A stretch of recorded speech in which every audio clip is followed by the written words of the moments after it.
그러니까 문재인 대통령이 대기업 총수들과의 만남을 검토하고 있습니다. 일본의 수출 규제 때문이라는 해석입니다.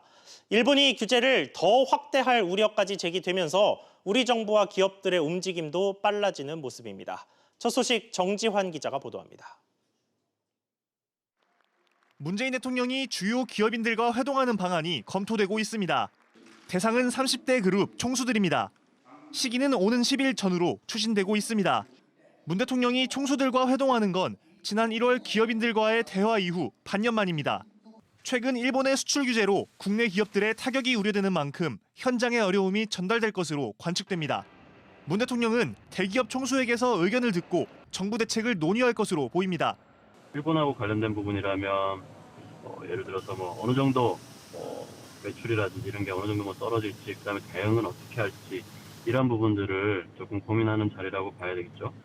김상조 청와대 정책실장은 이보다 앞선 7일에 5대 그룹 총수와 만날 것으로 보입니다. 재계와의 소통을 강화하기 위해서입니다.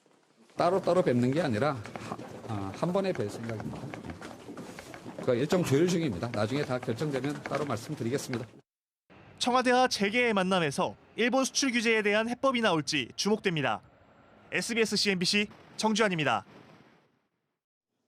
일본의 이 같은 수출 규제에 강경 대응 방침을 내놨던 정부가 다른 한편으로는 일본과의 대화도 시도하고 있습니다. 강온 양면책을 통해서 일본의 수출 규제 문제를 풀어가겠다는 것으로 해석됩니다. 오정인 기자가 보도합니다. 우리 정부는 일본의 수출 규제를 경제 보복이라고 규정했습니다. 규제가 철회되지 않으면 상응한 조치를 취하겠다고 강조했습니다. 한편에서 공세 수위를 높이는 가운데 다른 편에서는 대화도 촉구하고 있습니다. 일본이 책임 있는 전략물자 국제 수출 통제의 당사국이라면 한국이 기 제안한 양자 협의에 조속히 응할 것을 촉구합니다. 정부는 일본 정부에 지난 2일과 3일 서면을 통해 실무자들 간 양자 협의를 제안한 바 있습니다. 우리 정부가 협의를 통해서 해결하고자 한다는 의사를 표명했을 때 일본 정부에서 그거를 받아들이지 않거나 반대할 만한 이유가 없어요.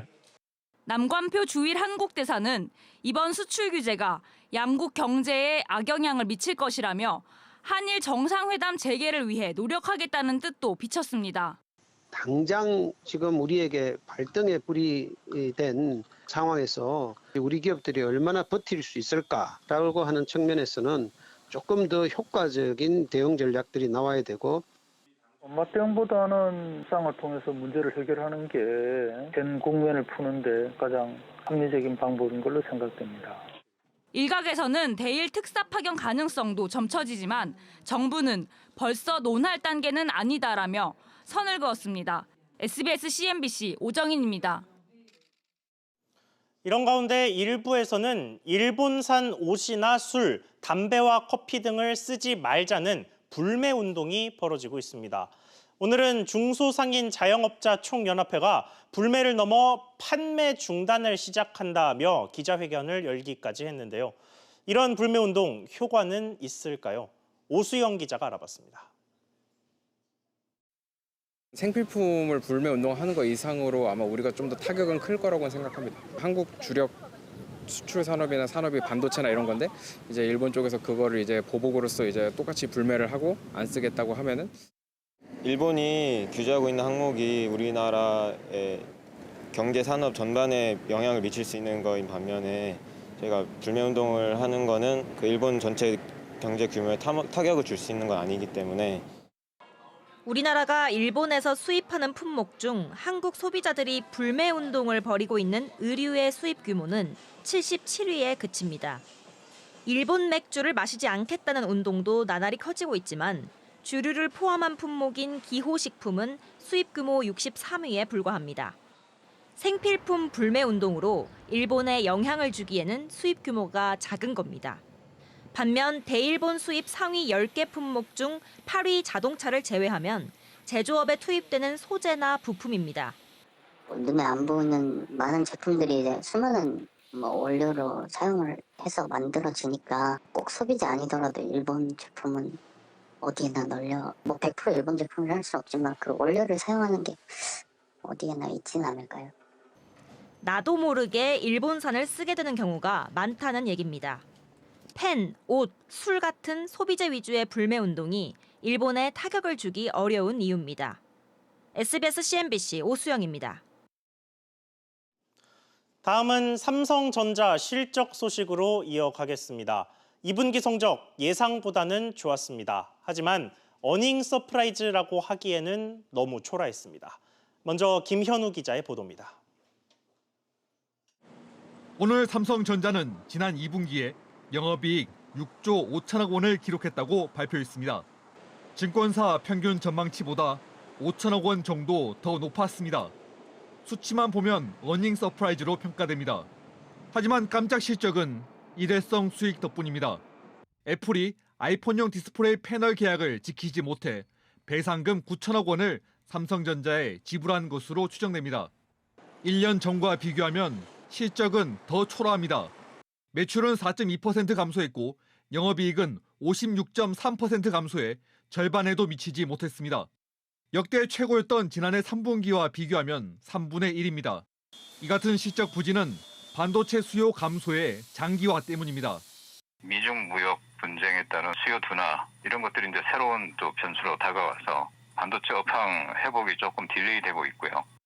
지난 2분기 삼성전자 반도체 부문 영업이익은 지난해 3분기보다 80% 가까이 줄어든 3조 원대 초반으로 추정됩니다. SBS CNBC 김현우입니다. 잘 알려진 것처럼 삼성의 실적 부진은 반도체 업황 침체 때문입니다. 이번 실적 자세히 분석해보고 정윤형 기자와 앞으로 전망까지 짚어보겠습니다. 자, 정 기자. 우선 실적이 부진했던 이유는 아무래도 반도체일 텐데 자세히 좀 분석해 보시죠. 네, 이 반도체 사업 부진이 가장 큰 영향을 미쳤다고 볼 수 있습니다. 2분기 반도체 영업이익은 3조 원대로 추정되는데요. 이는 작년 같은 기간보다 70% 이상 감소한 수치입니다. 최근 반도체 가격이 지속적으로 떨어지며 1분기부터 삼성의 실적 부진이 이어지고 있습니다. 여기에 스마트폰 사업을 담당하는 무선사업부 실적도 소폭 하락한 것으로 추정됩니다. 마진이 덜 남는 중저가폰 비중 확대가 영업이익 하락에 영향을 미쳤을 것으로 보입니다. 이게 당초 작년 말쯤만 해도 상반기에는 좀 안 좋아도 하반기에는 실적이 개선될 것이다. 이런 분석들이 좀 있었는데 삼성전자 하반기 실적 전망 지금은 어떻습니까? 네, 일단 실적이 상반기에 바닥을 찍고 하반기 좋아질 것이란 기대에 말씀하신 대로 그랬는데 반도체 업황이 쉽게 좋아지지 않으면서 이 부진이 이어질 것이라는 관측이 나오고 있습니다. 적게는 5에서 10%, 크게 하락하는 품목은 20%에서 30% 정도 하락할 것 같은데 2017년, 2018년 반도체 가격이 급등했던 것은 공급이 부족했던 측면이 있는데 이제 공급이 정상화되기 때문에 가격이 적정 수준을 향해서 하락하고 있는 것으로 보시면 됩니다. 여기에 일본 수출 제재도 변수가 될 거다 이런 전망도 있죠. 네, 이 제재가 장기간 이어질 경우에는 재료가 없어서 반도체를 못 만드는 상황이 생길 수도 있습니다. 특히 삼성전자가 최근 힘을 주고 있는 이 파운드리 사업에 영향을 줄 수 있다는 우려가 나오는데요. 파운드리 사업이란 다른 회사의 반도체 설계도를 받아서 대신 생산해 주는 것을 말합니다. 예. 파운드리 산업에서 중요한 게 공정 기술인데 이번에 일본에서 제한하는 그런 물질들이 공정에 필요한 그런 재료이기 때문에 치명적인 영향을 줄 수 있어서 주문하는 업체에서 다른 업체로 이제 의뢰를 할 수 있는 그런 어떤 심각한 상황이 초래할 수가 있습니다. 네, 삼성전자는 이 고객사들의 불안감을 해소하기 위해 납품에 차질이 없도록 하겠다는 편지까지 보낸 것으로 알려졌습니다. 그렇군요. 정 기자 잘 들었습니다. 다음 소식입니다. 우체국 노조가 총파업 결정을 보류했습니다. 오늘 우정사업본부 경영진 간의 최종 협상이 결렬되면서 총파업이 현실화될 것처럼 보였는데 일단 노조는 다음 주 월요일로 결정을 미뤘습니다. 취재기자 연결해 보겠습니다. 정광현 기자, 총파업 결정이 미뤄진 상황 어땠습니까? 네, 우정노조는 오늘 오전 중앙노동위원회에서 열린 우정본부와의 최종 협상이 결렬된 후 오후에 긴급 대의원 회의를 열었는데요. 대의원 회의에서 본부 측이 제시한 협상안을 놓고 투표를 진행할 예정이었습니다. 투표 결과 찬성이 절반을 넘지 않으면 오는 9일 총파업에 돌입할 예정이었지만 대의원 회의에서 결론을 내지 않고 노조 집행부에 최종 결정 권한을 위임하기로 했습니다. 권한을 위임받은 우정노조 집행부가 주말 사이 논의를 거쳐 다음 주 월요일 총파업 여부를 최종 결정할 방침입니다. 노조는 일단 내일로 예정돼 있던 총파업 출정식을 취소하고 주말 업무도 정상적으로 수행하기로 했습니다. 사실 오늘 최종 협상에서 이 타결이 될 거다라는 기대도 적지 않았는데 왜 입장차를 좁히지 못한 겁니까? 노조 측은 집배원 2,000명 증원과 근로시간 단축을 골자로 한 요구안을 제시한 상태입니다. 이에 대해 우정본부 측은 예산 증액 문제로 정규직 채용을 늘리는 것은 어렵다는 입장을 고수해왔고 대신 위탁 형태로 택배원을 750명 증원하겠다는 안을 최종 제시했습니다. 오전 최종 협상에서는 양측의 입장차를 좁히지 못했고 최종 결정 시한을 미루면서 주말 동안에도 본부와 노조 간 물밑 협상이 이뤄질 것으로 보입니다. 지금까지 SBS-CNBC 정광윤입니다. 이런 가운데 이미 파업을 진행하고 있던 노조도 있었죠. 사흘째 총파업을 이어왔던 학교 비정규직 노조원들이 다음 주부터 학교로 복귀하기로 했습니다. 급식 대란을 겪은 일선 학교에서는 일단 큰 고비를 넘겼습니다. 취재기자 연결해 보겠습니다. 정인아 기자, 총파업 중단 내용 전해주시죠. 네, 학교 비정규직 노동자 등이 참여하는 전국 학교 비정규직 연대회의는 오늘 오후 기자회견을 열고 총파업 중단을 선언했습니다. 그리고 다음 주 월요일부터는 학교로 돌아간다고 밝혔습니다. 노조 측은 교육당국이 비정규직 처우 개선과 임금체계 개선을 위해 노력하겠다고 제안했고 그 약속을 믿어보겠다고 말했습니다. 그러면 이제 파업은 끝났다라고 보면 되는 겁니까? 일단락은 됐지만 완전히 끝난 것은 아니라는 게 노조 입장입니다. 노조는 오늘 9일과 10일 예정된 교섭에서 교육당국이 차별을 근본적으로 해소하기 위한 공정임금제 실시 대책을 마련해와야 한다고 촉구했는데요. 여기서 말하는 공정임금제는 비정규직의 임금을 정규직의 80%로 인상하는 제도입니다. 또 다음 주 목요일에 있을 전국 시도 교육감협의회 총회에서 학교 비정규직의 정규직화를 의제로 삼아 논의할 것을 요구했습니다. 만약 교육당국이 대책을 내놓지 못하면 2차 총파업을 진행하겠다고 경고했습니다. 지금까지 민주노총에서 SBS-CNBC 정인아입니다. 현대중공업노조가 오는 15일에 모든 조합원을 대상으로 올해 쟁의행위 찬반 투표를 실시한다고 밝혔습니다. 올해 임금 협상 교섭에서 사측위원회 대표성 문제로 2달 이상 교섭을 진행하지 못하고 있는 데 따른 것입니다. 허가가 취소된 골관절염 유전자 치료제 인보살을 개발한 코오롱 티슈진이 상장 폐기 위기에 몰렸습니다. 한국거래소가 오늘 코오롱 티슈진을 상장 적격성 실질 심사 대상으로 결정했습니다. 취재기자 연결합니다. 김성훈 기자. 네, 김성훈입니다. 네, 이게 결국 상장 폐지 여부를 가릴 심사가 열린다고요? 네, 그렇습니다. 한국거래소는 오늘 오후 코오롱 티슈진에 대한 상장 폐지 심사를 진행하겠다고 공시했습니다. 거래소 관계자는 코오롱 티슈진이 상장 심사 당시 인보사와 관련해 제출한 서류 내용 중 중요 사항이 허위로 밝혀진 점 등을 고려해 이같이 결정했다고 밝혔는데요. 상장 규정에 따르면 중요 사항의 허위 기재나 누락 내용이 투자자 보호를 위해 중요하다고 판단되는 경우 심사 대상이 될 수 있습니다. 그럼 앞으로는 어떤 절차를 받게 됩니까? 네, 거래소는 코오롱 티슈진의 심사 일정과 절차를 통보하고 오는 26일까지 기업심사위원회에서 심의 의결을 거치게 됩니다. 여기서 상장 폐지를 할 것인지 개선 기간을 부여할지가 결정됩니다. 다만 코오롱 티슈진 측이 경영 개선 계획서를 제출할 경우 심사 기간은 20일 더 늘어날 수도 있습니다. 만약 상장 폐지 쪽으로 결론이 나더라도 코오롱 티슈진 측이 결과에 불복해 이의 신청을 하면 코스닥 시장위원회로 넘어가 최대 2번의 심의가 더 열릴 수도 있는데요. 이렇게 될 경우 최종 상장 폐지 결정까지는 최대 2년 반가량 시간이 걸릴 수도 있습니다. 코오롱 티슈진 관계자는 심의 과정에 필요한 서류들을 잘 준비해 소명하겠다고 밝혔습니다. SBS-CNBC 김성훈입니다. 삼성증권이 어제 예탁자산 1억 원 이상 고액 자산가를 대상으로 투자 방향에 대한 설문조사를 실시했는데요. 그 결과 지난 1월에는 17.1%였던 미국 주식의 선호도가 30.9%로 크게 늘었습니다. 또 달러 채권이나 달러 예금 같은 달러의 가치와 연동되는 자산의 선호도는 상반기 55.3%에서 58.3%로 소폭 올랐습니다. 달러 채권 등 안전자산으로 향후 투자 전략을 수립할 것이란 응답도 1월에는 54%가 안 됐지만 하반기에는 64%를 넘었습니다. 사실 다소 의외의 결과입니다. 미국 연준은 앞으로 기준금리를 내리겠다라는 상당히 강력한 신호를 보냈습니다. 그렇게 돼서 기준금리가 내려가면 보통 달러가 약세를 보이게 되고 미국에 투자하면 환율 손해를 볼 가능성이 높은데도 자산가들은 달러 투자에 베팅하겠다고 답한 겁니다. 그 이유가 뭘까요? 전문가를 통해서 몇 가지 이유를 찾아봤습니다. 먼저 첫째로는 우리나라 경제에 대한 불안감이 있습니다. 노무라 증권은 지난 4월에 우리나라 경제 성장률이 올해 1.8%에 그칠 것이다라는 다소 암울한 전망치를 내놨고 다른 해외 투자은행들의 전망들도 2.3% 내외로 다소 저조합니다.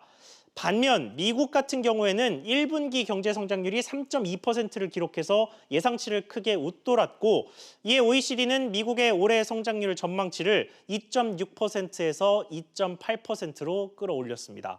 우리나라보다 미국의 경제 성장률이 좋다면 미국 기업에 투자하는 쪽이 당연히 더 이익을 볼 수 있다는 거죠. 그리고 두 번째 이유는 달러 약세가 이미 시장에 반영됐다는 인식입니다. 원달러 환율은 1,200원에 바짝 다가섰던 지난 5월 이후에는 꾸준히 떨어졌다가 지금은 다소 회복하긴 했습니다만 여전히 1,170원대로 내려앉아 있는 상태입니다. 실제로 이 상황에서 미국의 기준금리를 내린다면 여기서 달러가 조금 더 떨어지기는 하겠지만 그 폭이 그렇게 크지는 않을 것이라는 게 전문가들의 전망입니다. 전문가들 그리고 자산가들의 전망이 항상 맞았던 건 아닙니다. 하지만 미국 경제를 바라보는 시각이 이 정도로 뜨겁다는 건 역으로 우리 경제에 대한 기대감이 그만큼 떨어졌다는 뜻과 다르지 않아서 씁쓸한 여운이 남습니다. 앵커 리포트였습니다.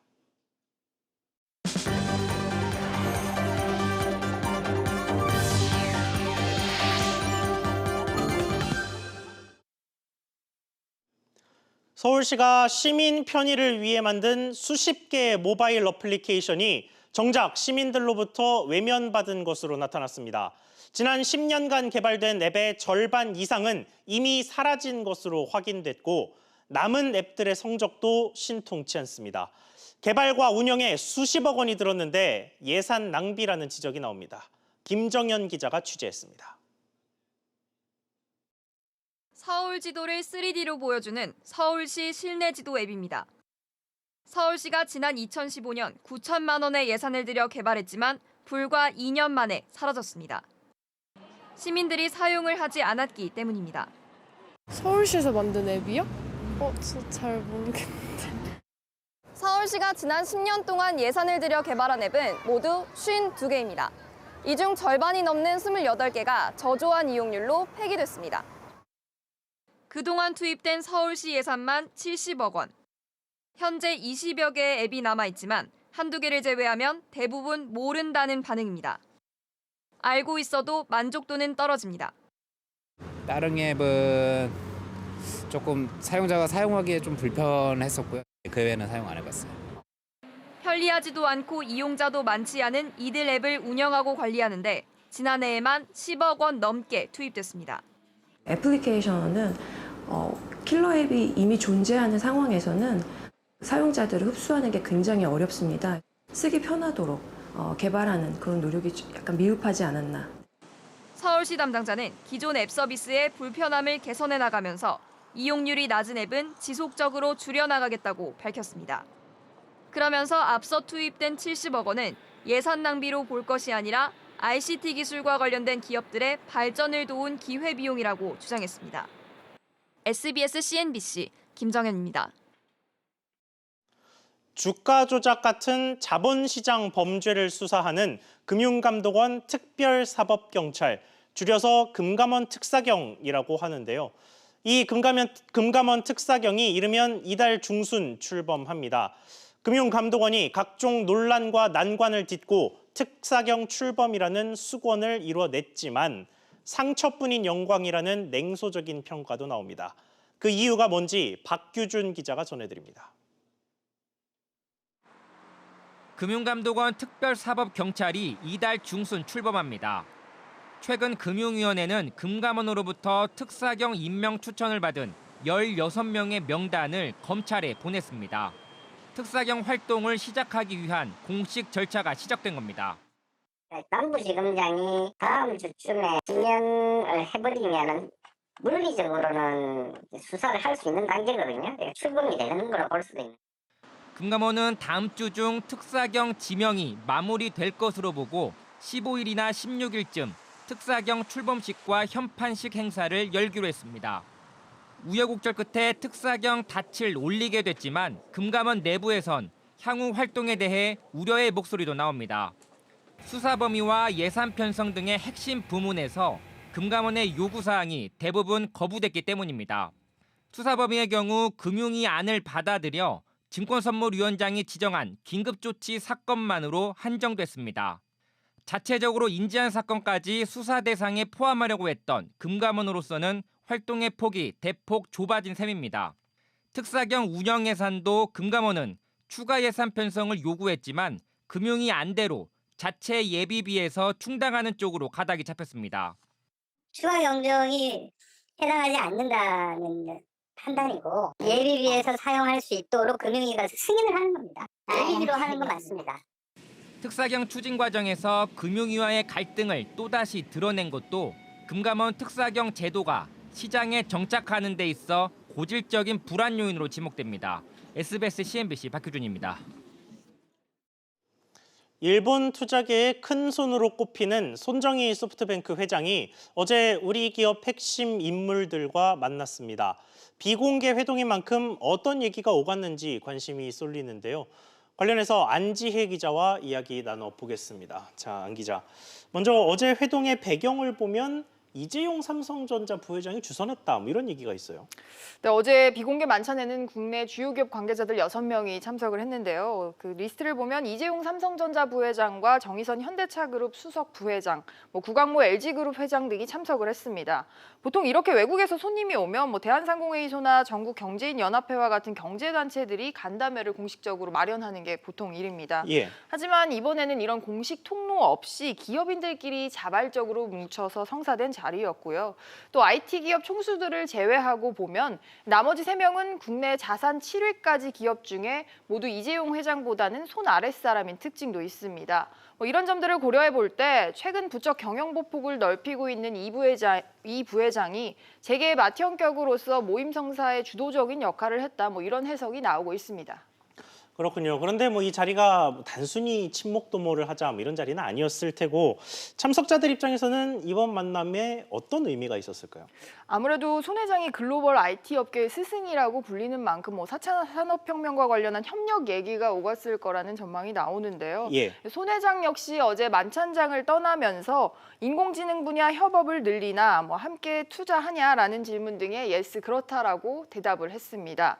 더불어 소프트뱅크는 태양광 발전 사업에 잇따라서 통 큰 투자를 하고 있는데요. 때문에 과거에도 한 차례 협력한 바 있는 한화그룹과 신재생 에너지 분야에서 협력할 거다, 이런 전망도 나오고 있습니다. 자, 그런데 한편으로는 이번 회동이 우리 기업들이 필요해서 만난 것보다도 이 손 회장의 필요가 더 컸다, 이런 분석도 나오던데 이게 무슨 말입니까? 네, 그런 시각도 있습니다. 손 회장이 투자업계 큰 손인 만큼 어떤 펀드 조성, 자금 조성을 위해서는 우리 기업들 도움이 필요했고 또 이번 방한 동안 줄곧 인공지능을 강조를 했습니다. 이 역시 소프트뱅크의 사업과 관련된 것이란 분석이 나오는데요. 관련해서 전문가 이야기 들어보시죠. 예. 오히려 손정희 회장이 의리지.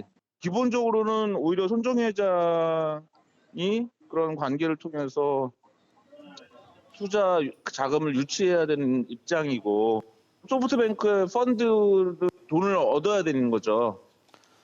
자, 구체적으로 어떻게 협력할지는 조금 더 지켜봐야 되겠군요. 잘 들었습니다.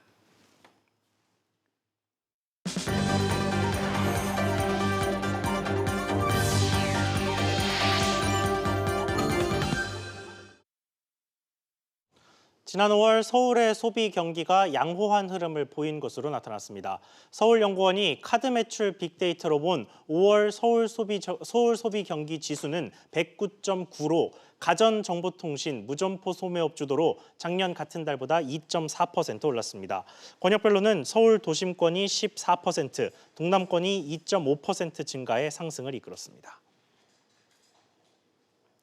온라인 쇼핑몰 기업 쿠팡이 대한민국 유통시장의 핵으로 떠오르고 있습니다.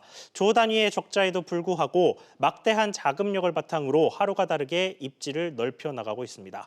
그러다 보니 경쟁업체들과의 마찰과 갈등도 커졌습니다. 쿠팡은 왜 경쟁업체들의 공공의 적이 됐는지 오늘 밤 11시 취재 파일에서 짚어보겠습니다.